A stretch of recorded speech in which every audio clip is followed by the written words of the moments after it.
Hello guys, मेरा नाम है रविशंकर तिवारी और स्टडी ग्लो में आपका बहुत बहुत स्वागत है। तो आज हम पढ़ेंगे वर्ल्ड वार 2 के बारे में। तो आइए जानते हैं कि वर्ल्ड वार जो 2 था वो क्यों हुआ। तो जैसा कि मैंने आपको पहले वीडियो में बताया था, गुटबाजी, ठीक है। तो यहाँ पे जो 2 गुट थे, पहला क्या था जिसका नाम था एलाइज, जिसमें कौन कौन से देश थे? UK, France, USA, China, Poland, यूग्लेशिया, ग्रीस, ये थे। और जो दूसरा गुट था वो क्या था? एक्सिस पावर, जिसमें कौन थे? जर्मनी, जापान और इटली। कहानी शुरू करने से पहले हम ये जान लेते हैं कि इस कहानी के विलन कौन है, हीरो कौन है, और इन्हीं के थ्रू आप कहानी को और अच्छा समझ पाएंगे। तो इनको आप विलन मान के चलिए, ठीक है, जापान, इटली को, ठीक है। और ये यूएसए है, इनको आप हीरो मान के चलिए। इन 3 किरदारों को आप जब पकड़ के चलेंगे तो कहानी आपको बहुत अच्छे से समझ आएगी वर्ल्ड वार 2 कैसे हुआ, क्यों हुआ और कैसे खत्म हुआ, ठीक है दोस्तों। तो आइए जानते हैं और जो कारण थे वर्ल्ड वार 2 होने के वो क्या क्या थे। पहला था मिलिटरिज्म। मैंने आपको जैसा पहले भी बताया था कि वक्त दर वक्त क्या हो रहा था, आविष्कार हो रहे थे, और जो सेनाएं थी उनके पास बहुत अत्याधुनिक हथियार आ रहे थे। तो द्वितीय विश्व युद्ध में आपने देखा भी होगा कि उसमें न्यूक्लियर अटैक का भी यूज हुआ। तो ये भी एक बहुत बड़ा कारण था, जो सेनाएं थी, जो देश थी, उनके पास हथियार बहुत ज़्यादा थे, ठीक है। दूसरा वो जो वजह था ट्रीटी ऑफ वर्साइल।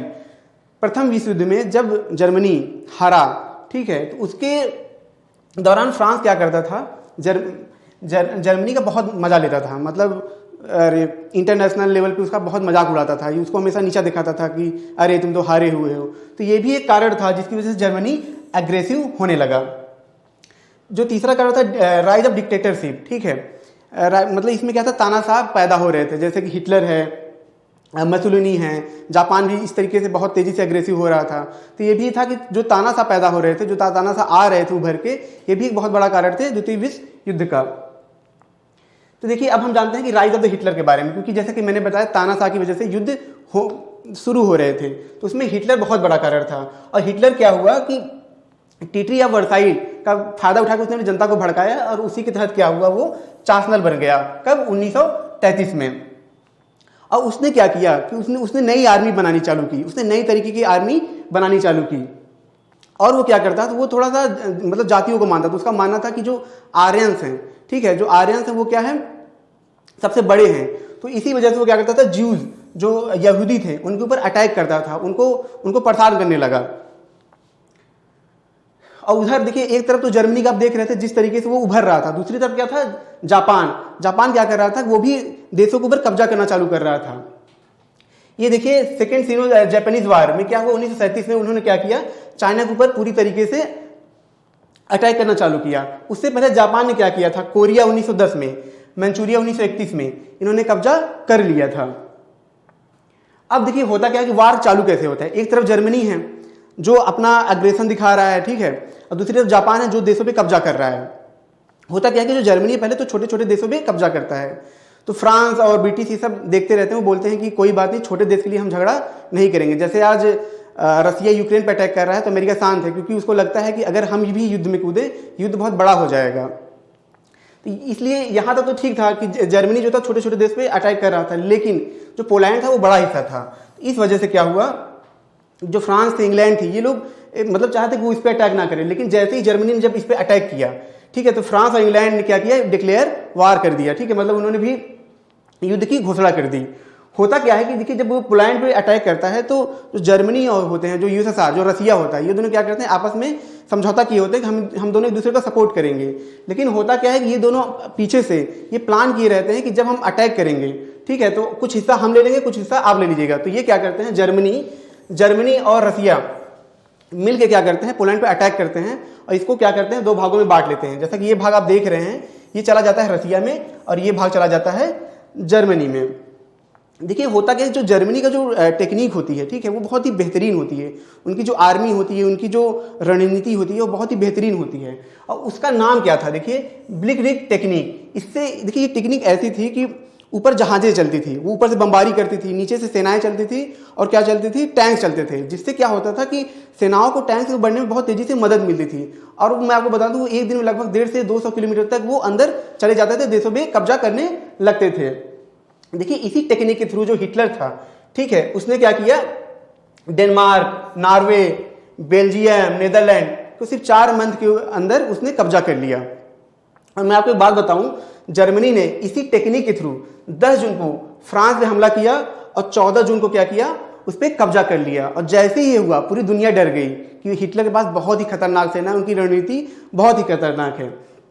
और इधर क्या था, इधर क्या हुआ फिर, इधर एक मतलब पैक्ट साइन हो गया किसमें, जापान, जर्मनी, इटली।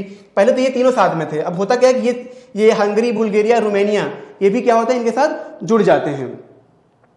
अब देखिए होता क्या है कि जो जर्मनी होता है अभी तक तो उसने पोलैंड पे अटैक किया, फ्रांस पे, अब वो क्या होता है कि वो क्या करता है, यूग्लेसिया और ग्रीस पे भी कब्जा कर लेता है।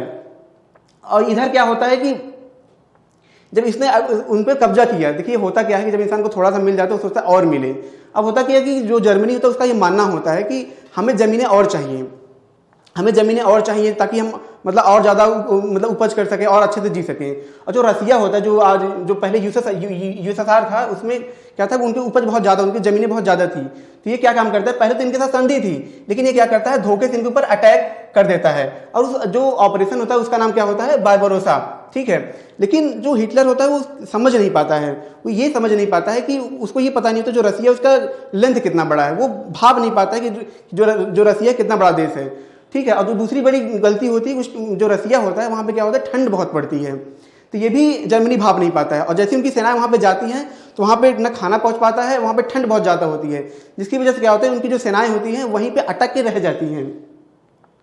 अब देखिए यहाँ पे जैसा कि हम दिखा रही है, जो जर्मनी है यहाँ पे अटैक कर रहे थे, यहाँ पे क्या होता है, ये जो एरिया है यहाँ पे ठंड बहुत ज़्यादा है, ठीक है। और जैसा कि आप देख रहे हो जो रसिया है बहुत बड़ा एरिया है, ठीक है। तो इनकी सेनाएं वहाँ जाते जाते थक जाती हैं, जिसकी वजह से क्या होता है कि जो रसिया होता है ये इन पर जबरदस्त अटैक करते हैं और इनकी ऐसी की तैसी कर देते हैं।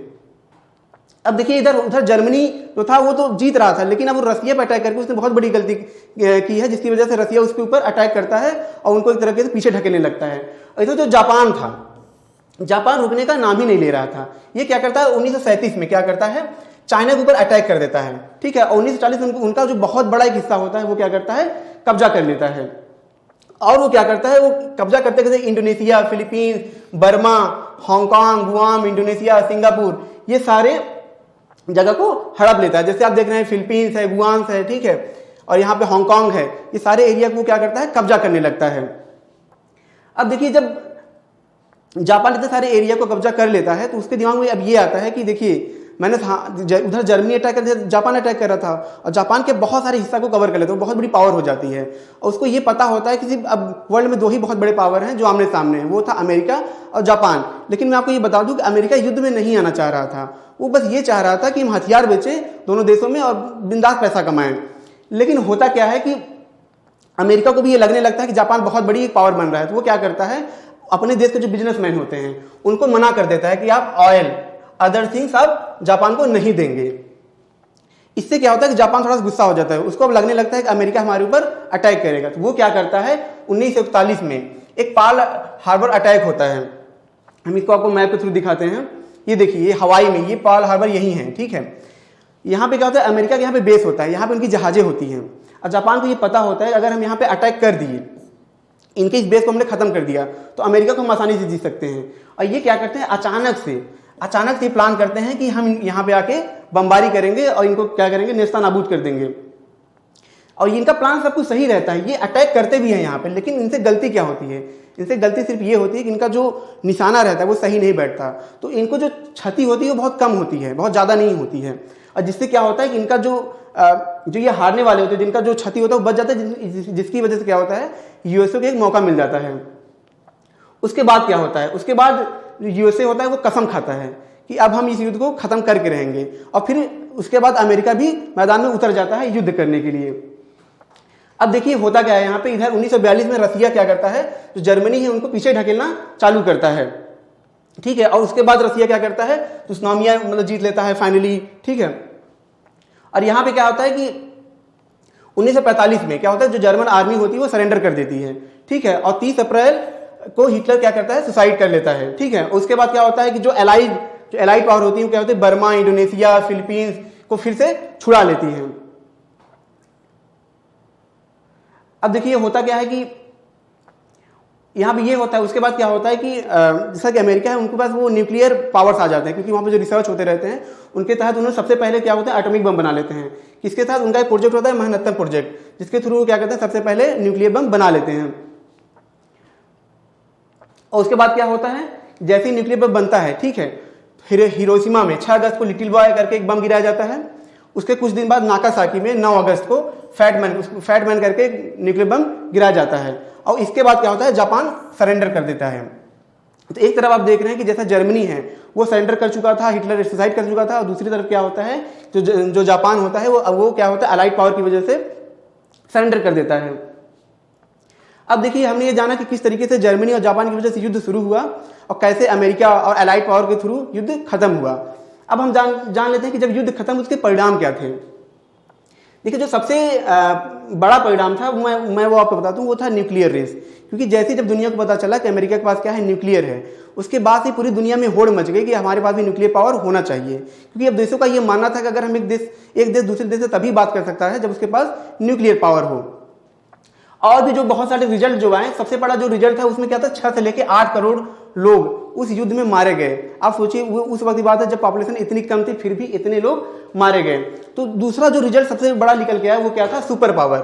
ठीक है, अब ब्रिटेन जर्मनी सुपर पावर नहीं रह गए थे। जो दूसरा सबसे बड़ा जो दो सुपर सबसे बड़े पावर थे वो क्या थे, जो था रसिया था, और कौन था यूएसए था। ठीक है, और तीसरा जो रिजल्ट निकल गया वो क्या था, यूएनओ को स्टेबलाइज किया गया ताकि देशों में युद्ध ना हो सके, और इनका काम था युद्ध को रोकना, जो अभी तक मान के चलिए काफी सक्सेसफुल रहा भी है। जो चौथा जो सबसे बड़ा जो रिजल्ट निकल के आया कि क्या था कि यूएसए ने क्या किया, अपनी टेरिटरीज मतलब यूएसए ने क्या किया कि जो जापान की जो पैसिफिक आइलैंड है उस पर क्या किया, कब्जा कर लिया। जो पांचवा रिजल्ट निकल के आया, जो पांचवा मतलब जो सबसे बड़ा वो था परिणाम था, उसमें क्या, वो जो कोरिया था उसको 2 भाग में बांट दिया गया। आज आप देख रहे होंगे जो नॉर्थ कोरिया है और साउथ कोरिया है। तो उस टाइम पे नॉर्थ कोरिया किसके साइड था, यूएसएसआर के, और साउथ कोरिया किसके साइड था, यूएसए के।